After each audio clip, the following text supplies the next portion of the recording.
Diego. Diego. Creemos que es... ¿Cuál era? Creemos que es Antonio. Antonio. ¿Cómo ha llegado a la conclusión? Sí. A ver. Pues porque... ¿Quién eran los nombres? Pedro. Juan y Antonio. Entre ellos dos tiene que estar el mentiroso, porque los dos dicen que uno diferente nació el primero. Entonces, como hay otro que no es mentiroso, que es Pedro, que dice que no es el mayor, pero el mentiroso es Antonio, porque dice que Pedro es el mayor. Bueno, como podéis comprobar, Diego, en colaboración con sus compañeros de sala, ha aplicado un tipo de estrategia. Vamos a analizar las dos estrategias posibles para resolver este problema. En primer lugar, la estrategia que sería abordar el problema, digamos, tal cual se plantea, consistiría en analizarlo de arriba abajo. Los posibles mentirosos son Pedro, Juan y Antonio, y hay que ir analizando cada una de las posibilidades.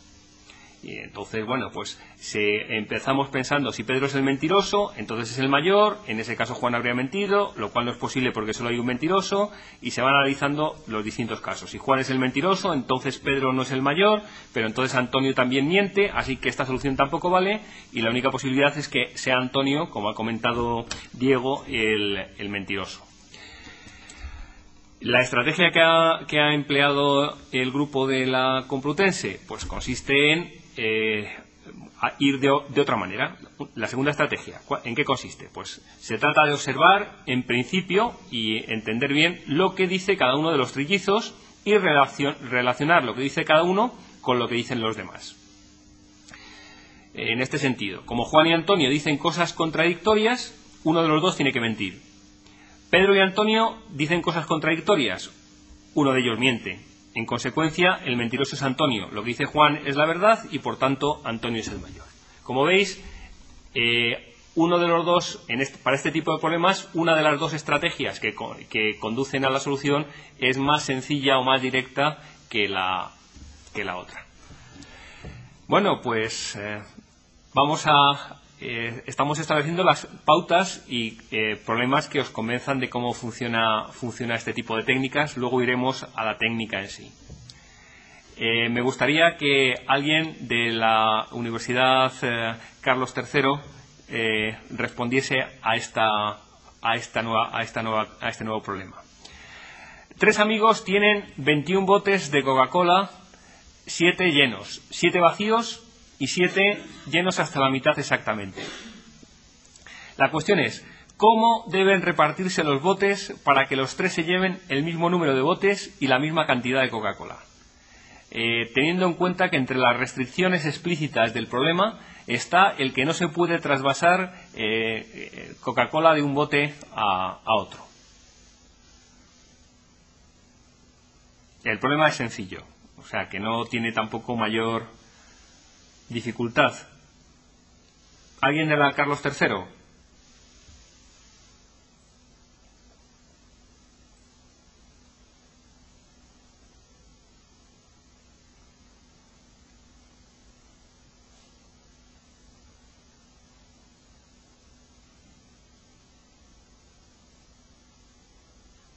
¿Nadie se anima?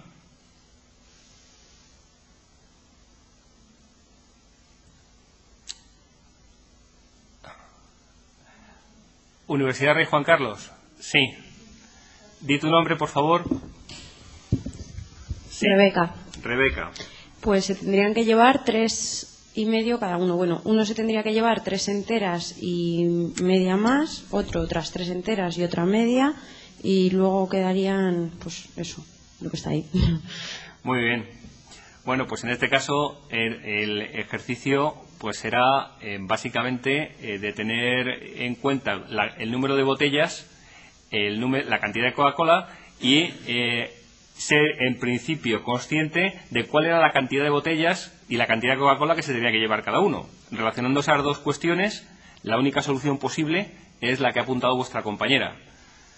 cada uno se tiene que llevar 3 botellas, el equivalente a 3 botellas y media de Coca-Cola, y al buscar la solución entre esas posibilidades, pues aparece una única solución, que es la que tenéis en la pantalla. Bueno, pues después de haber visto una serie de ejercicios de más o menos ingenio, de naturaleza diferente, vamos a ver en qué consiste la especificación de problemas. Un problema lleva siempre aparejado una especificación que sería el equivalente a colocarlo de una manera precisa y absolutamente formalizada. Los apartados de los que consta la especificación de un problema son el enunciado, que por decirlo de alguna forma es la exposición del problema, donde se establece qué es lo que tenemos que hacer de forma precisa, los objetivos del problema, es decir, una descripción concreta acerca de qué es lo que tiene que ser llevado a cabo y de alguna manera cuáles son o cómo son las soluciones válidas del problema, y las reglas, que son las restricciones que existen para alcanzar esas soluciones. Es decir, enunciado, objetivos y reglas de manipulación de los objetos con los que tenemos que trabajar.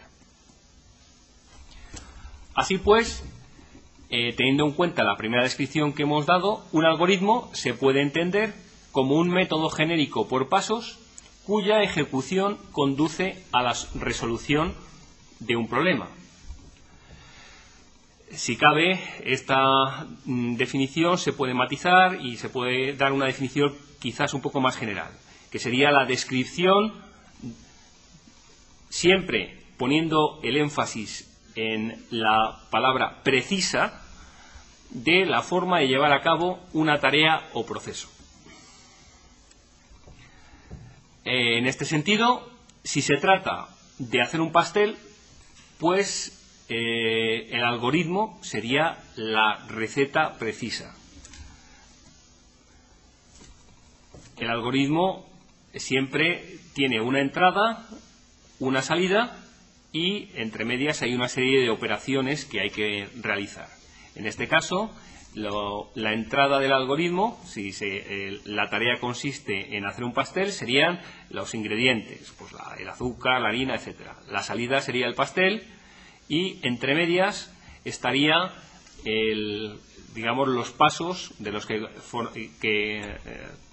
irían descritos de forma rigurosa y precisa en la receta. Veamos un cierto tipo de estrategias que permite resolver digamos, conocida como estrategias hacia atrás, que permiten abordar con éxito cierto tipo de problemas. Pregunta: tenemos ahora 5 monedas, 2 iguales más grandes, 3 pequeñas, y las 3 pequeñas situadas en la posición que tenéis en la pantalla, entre las 2 grandes y en los extremos. La pregunta ¿es posible pasar de esta situación en la que tenemos, insisto, las 2 monedas grandes separadas por una moneda pequeña y luego las 2 pequeñas en los extremos, teniendo presente que las reglas para resolver el problema consisten en que solamente se puede mover, hay que mover cada vez 2 monedas contiguas sin separarlas ni alterar su orden? No vale darle la vuelta, sino se trata sencillamente de que si yo las estoy viendo de frente y tengo a la derecha de la moneda grande, que está más a la derecha, una moneda pequeña que está a su derecha, pues si las muevo las dos, las puedo colocar, pero no se pueden separar esas dos y no se puede alterar su orden. Las puedo meter en el lugar en el que queramos, entre medias de las otras. Si queréis podéis hacer después en casa o en algún momento, pues podéis ver digamos distintas alternativas o buscar las soluciones. Para este tipo de problemas la idea es pues además de hacer ensayos, hay una estrategia bastante usual que se puede aplicar. ¿A alguien se le ocurre cómo sería más fácil encontrar la solución?